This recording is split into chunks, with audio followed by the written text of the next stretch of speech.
Getting started with a business breeding reptiles. Time to get started. Life. Are you an animal lover looking for a unique and challenging business venture? In this video, we'll explore some things to consider when getting started with a business breeding reptiles, such as understanding the laws and regulations, researching reptile types, learning captive husbandry, setting up enclosures, finding the right suppliers, and marketing your new business. Whether you're interested in breeding snakes, lizards, turtles, or other reptiles, this guide will provide you with everything you need to know to start your new venture successfully. What you need to start breeding reptiles. First, you will need a place to keep your reptiles. This can be a room in your house, a garage, or even a shed. You will also need to set up some cages or tanks for your reptiles. Once you have your reptiles, you will need to provide them with food and water. Some species of reptiles also require special lighting and heating conditions. There is a lot of waiting involved, as most reptile species take several months to lay their eggs and see them hatch. The pros and cons of breeding reptiles. One of the biggest advantages of breeding reptiles is that it can be relatively low cost to get started.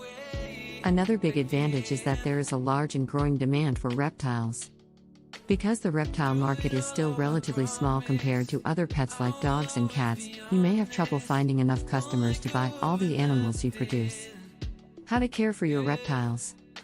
Reptiles can make great pets because they are generally low maintenance and have a long lifespan.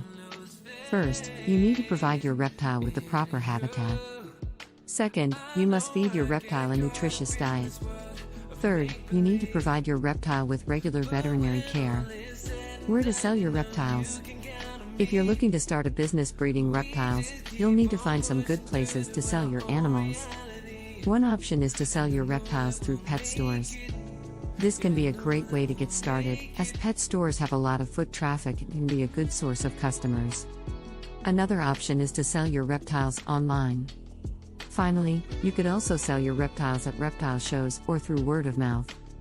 Other things to consider when breeding reptiles.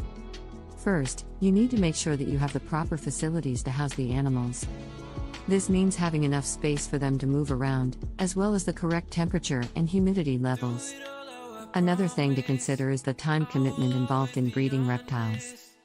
Finally, you need to think about whether or not you are ready to handle all of the responsibility that comes with being a reptile breeder. Conclusion. The key is to do your research, create a plan of action, find quality supplies and partners that share in your vision, and ensure you have the support necessary to succeed.